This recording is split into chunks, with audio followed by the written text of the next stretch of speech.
Kashi news channel, सच है तो बोलेगा। प्रदेश सरकार के कृषि मंत्री सूर्य प्रताप शाही वाराणसी पहुंचे। इस दौरान उन्होंने प्रेस कॉन्फ्रेंस के जरिए मीडिया से बातचीत की।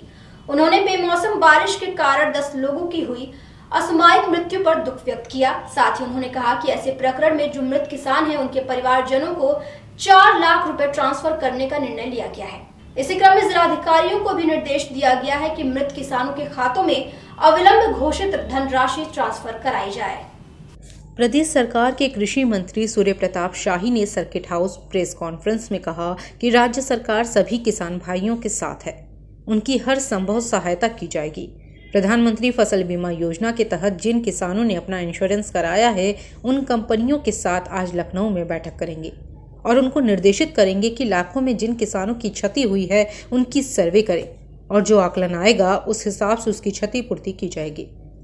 वहीं जिन जनपदों में ओला के कारण क्षति हुई है, वहां व्यक्तिगत तौर पर सूचना बैंक और इंश्योरेंस कंपनी जिसने पीएम फसल बीमा योजना के तहत फसलों पर बीमा कराया है, उनको किसान 72 घंटे के अंदर ही एप्लीकेशन के जरिए सूचना दे दे। कृषि मंत्री ने आगे कहा कि प्रधानमंत्री नरेंद्र मोदी जी के आह्वान पर पूरा विश्व वर्ष 2023 को अंतर्राष्ट्रीय मिलेट्स वर्ष के रूप में मना रहा है। इस दिशा में प्रधानमंत्री ने 18 मार्च को नई दिल्ली में ग्लोबल मिलेट्स सी अन्न 2 दिवसीय कॉन्फ्रेंस और 5 दिवसीय प्रदर्शनी का लोकार्पण किया। राज्य सरकार ने मिलेट्स वर्ष में इस बात का निर्णय किया है कि जावेद की फसल में ज्वार और बाजरे पर हाइब्रिड सीड आती है, उस पर 50% अनुदान किसानों को उपलब्ध कराएंगे और उसके लिए 20 मार्च और 21 मार्च को सभी विकास खंडों पर स्टॉल लगाए गए हैं, जहां 50% अनुदान पर बीज उपलब्ध होगा। जो किसान बीज खरीदेंगे, उनके खातों में जो आधार कार्ड के साथ लिंक हो धनराशि चली जाएगी। आगे कहा कि राज्य के भीतर योगी आदित्यनाथ की सरकार ने पिछले रबी के सीजन में तिलहन और दलहन की खेती पर बहुत फोकस करके उस पर लगभग 11 लाख मिनी किट निःशुल्क वितरित किया था, जिससे दलहन और तिलहन का खाद्यान्न बढ़ा और फसल अच्छी तैयार हुई। एमएसपी को लेकर उन्होंने कहा कि प्रधानमंत्री मोदी जी की सरकार में जितनी एमएसपी बढ़ाई है, उसके पूर्व की सरकारों ने अगर बढ़ाई होती तो आज किसान बहुत आगे निकल गए होते। मैं प्रधानमंत्री जी को धन्यवाद देना चाहता हूं। उनके आने के बाद बहुत सारी फसलों की एमएसपी दुगनी की गई है। इन दिनों के भीतर बेमौसम बारिश होने के नाते के कारण 10 लोगों की असामयिक मृत्यु हुई है, जिसके लिए हम सब उनके प्रति जो है वो अपनी ओर से श्रद्धांजलि अर्पित करते हैं और हम सब उस दुखी हैं इस अकाल मृत्यु से। लेकिन उस ऐसे प्रकरण में माननीय मुख्यमंत्री जी ने जो मृत किसान हैं उनको 4 लाख रुपए उनके परिवारजनों को सहायता दिए जाने का निर्णय किया है और सभी जिलाधिकारियों को निर्देश दिए हैं कि अविलंब उनके खातों में 4-4 लाख रुपए उनके परिवारजनों को भेजे जाएं। तो आज से वो कार्रवाई प्रारंभ हो जाएगी। 4 जनपदों के भीतर अधिकारियों ने दी है, उस संदर्भ में भी उसका परीक्षण कराया जा रहा है और खास ये विशेष रूप से जो ललितपुर, अंबेडकर नगर, बुलंदशहर और प्रतापगढ़ में, तो वहाँ जो क्षति का आकलन होगा उसके आधार से उनको क्षतिपूर्ति दी जाएगी। राज्य सरकार सभी किसान भाइयों के साथ है और उनको हर संभव सहायता करने के लिए जो मापदंडों के भीतर है उसको करेंगे।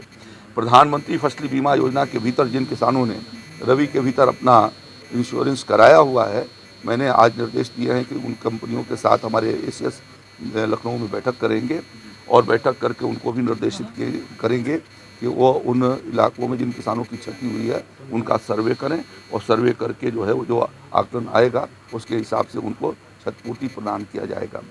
जिन जनपदों में, कुछ जनपदों के भीतर ओला के कारण क्षति हुई है, तो वहाँ के किसान व्यक्तिगत रूप से जो है वो सूचना बैंक को और वहाँ जो कंपनी जिसने किसानों का फसली बीमा, प्रधानमंत्री फसल बीमा के अंतर्गत बीमा कराया है, उनको वो व्यक्तिगत एप्लीकेशन लगा करके सूचना देंगे तो उनके खेत का भी निरीक्षण होगा, क्योंकि ये कोई मास लेवल पर नहीं हुआ है, कुछ जगहों पर छिटपिट हुई है। तो जहाँ पर प्रभावित हैं और जो नियमित किसान हैं वो इस बारे में वो सूचना 78 घंटे के भीतर ही 72 घंटे के भीतर ही वो बैंक और इंश्योरेंस कंपनी को दे दें।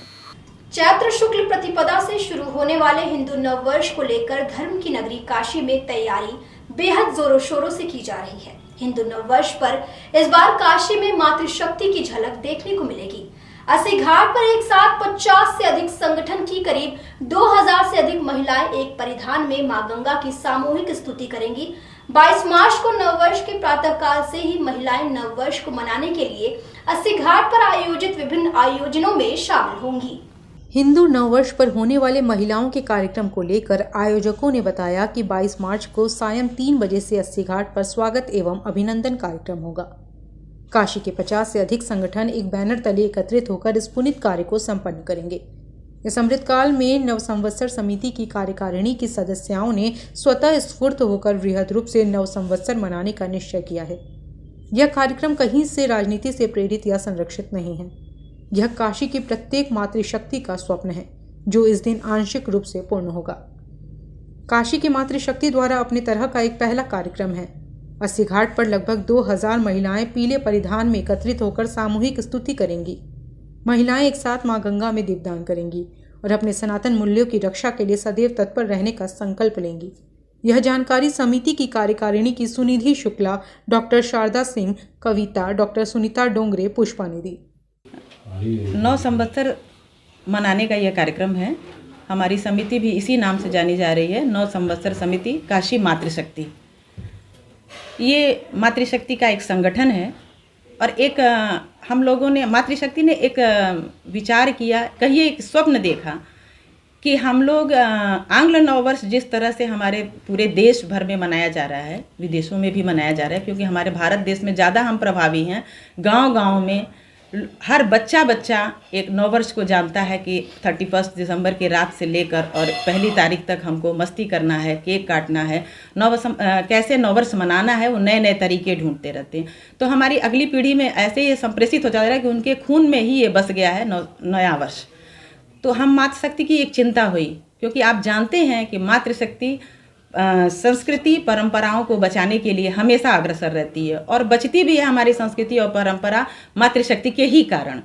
तो हम मातृशक्तियों ने एक निश्चय किया कि कैसे इसको क्या किया जाए। बहुत सारे लोग नई पीढ़ी को डांटते हैं, बोलते हैं, लेकिन ऐसे कुछ नहीं होता। जब भी कोई एक लकीर खींचती है तो उसको मिटाने से अच्छा है कि हम एक ऐसी लकीर खींचें कि वो लकीर अपने आप दिखे ही ना, किसी को भी ना दिखे, अदृश्य हो जाए।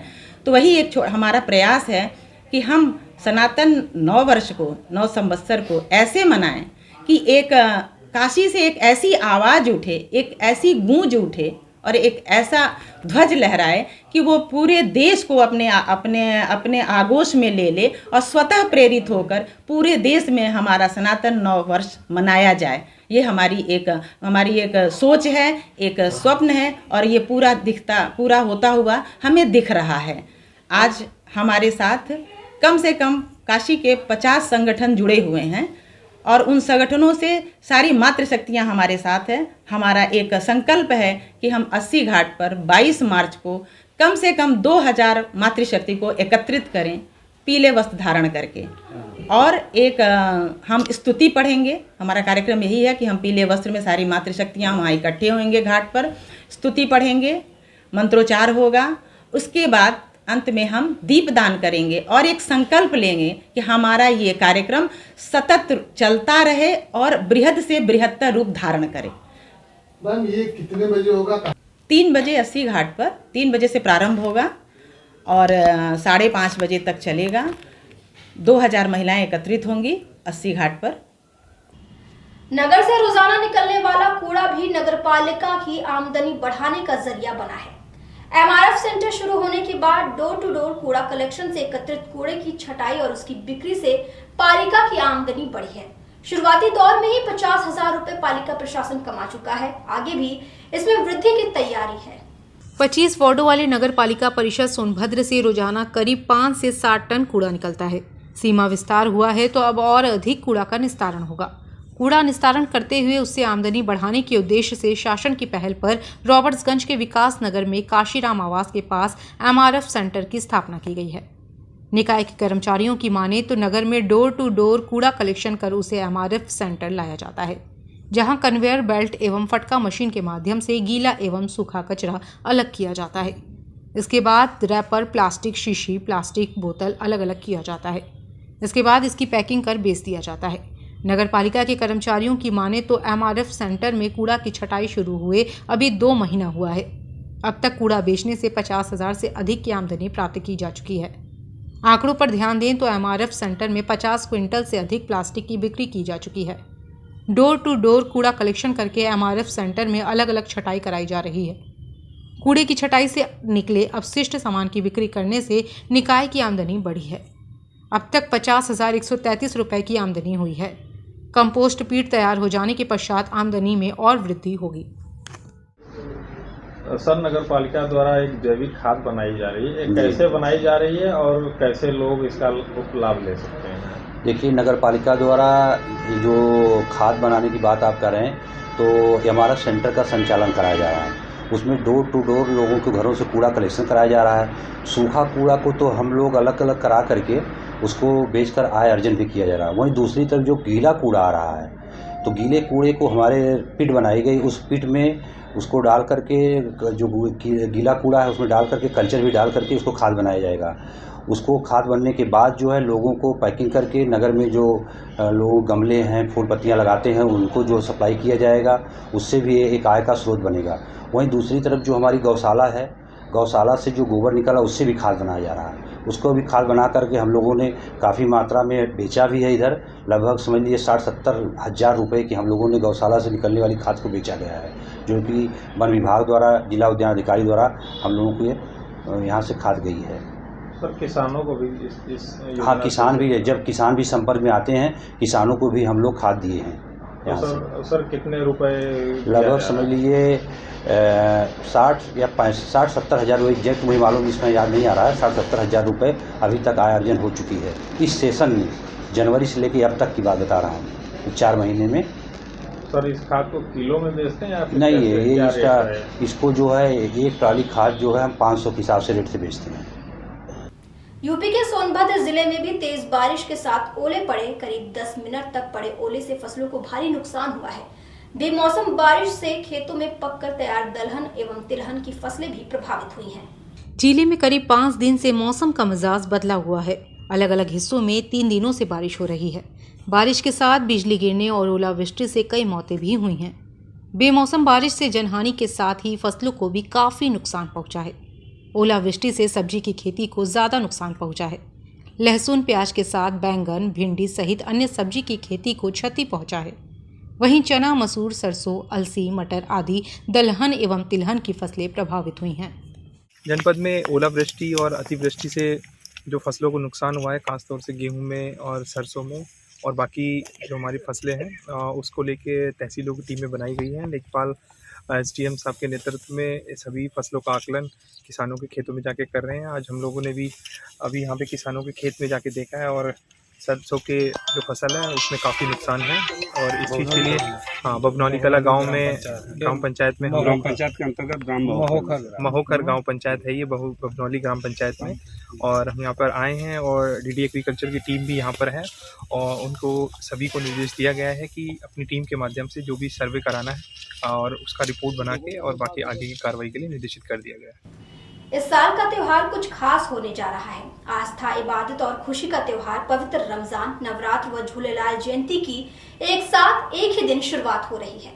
बता दें कि 22 मार्च से चैत्र नवरात्रि, हिंदू नववर्ष व गुड़ी पड़वा, झूलेलाल जयंती, तो वहीं 23 मार्च से रमजान शुरू हो रहा है, जिसको लेकर प्रशासन ने शांति व्यवस्था व भाईचारे के साथ त्योहार संपन्न हो, इसके लिए बैठक शुरू कर दी है। बता दें कि मार्च में कई महत्वपूर्ण व्रत त्योहार पड़ रहे हैं, जिसमें हिंदुओं के अलावा मुस्लिम धर्म के लिए भी मार्च महीना खास हो रहा है। वहीं चैत्र नवरात्रि में 9 दिनों तक मां दुर्गा के 9 स्वरूपों की विधि विधान से पूजा की जाती है। साथ ही 22 मार्च से चैत्र नवरात्रि, हिंदू नववर्ष व गुड़ी पड़वा, झूलेलाल जयंती मनाई जाएगी। तो वहीं इस्लाम धर्म के लिए रमजान का महीना बेहद पवित्र माना जाता है।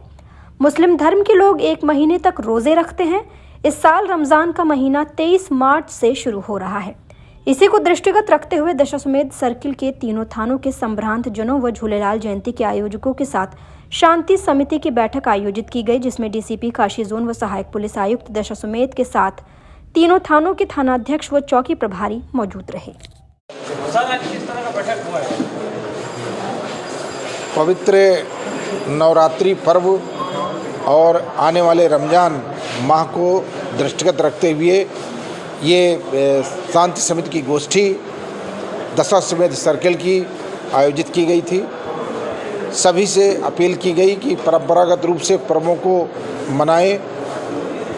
नवरात्रि के दौरान जिन जिन मंदिरों पर भीड़ होती है वहाँ विशेष सुरक्षा के भी प्रबंध किए गए हैं और साथ ही साथ जो रमज़ान का माह है उसमें जो जुमा की नमाज होगी उस समय भी विशेष सतर्कता के हेतु और साथ ही साथ पुलिस प्रबंध भी उसमें किए गए हैं।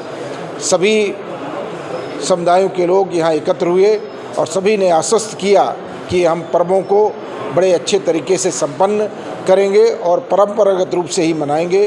कोई किसी नई परंपरा की शुरुआत नहीं करेंगे और सभी लोगों को आने वाले पर्वों की बहुत बहुत शुभकामनाएं दी गई। आज ये पीस कमेटी की बैठक हुई है जिसमें रमज़ान का पवित्र माह चालू होने वाला है और नवरात्र भी चालू होने वाला है और झूलेलाल जयंती भी होने वाली है।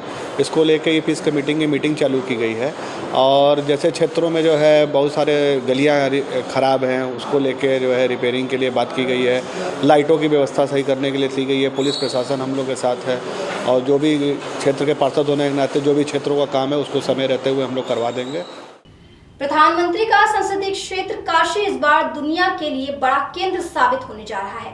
बता दें कि भारत ही नहीं दुनिया के कई देशों के मेहमान अप्रैल महीने में होने वाले G20 कार्यक्रम में हिस्सा लेने आ रहे हैं, जिसका प्रतिनिधित्व काशी कर रहा है। इसी के तहत वाराणसी जिला प्रशासन द्वारा काशी के घाटों पर स्वच्छता अभियान चलाया गया। वहीं इस दौरान सहायक नगर आयुक्त ने बताया कि गंगा घाटों पर भारी संख्या में दर्शनार्थी आते हैं। गंगा आरती सहित गंगा स्नान कर पुण्य के भागीदार बनते हैं। साथ ही उनके द्वारा फूल आदि प्रकार के विभिन्न कूड़े करकट छोड़कर चले जाते हैं। वहीं काशी G20 का प्रतिनिधित्व कर रहा है। काशी घूमने देश विदेश से पर्यटक आ रहे हैं। वहीं 24 मार्च को PM मोदी भी काशी आ रहे हैं। उनके आगमन को लेकर भी स्वच्छता अभियान चलाया जा रहा है। साथ ही विभाग द्वारा जगह जगह लोगों को जागरूक भी किया जा रहा है। साथ ही शहर के दीवारों पर स्वच्छता को लेकर पेंटिंग के माध्यम से संदेश दिया जा रहा है ताकि लोग अधिक से अधिक जागरूक हो सकें।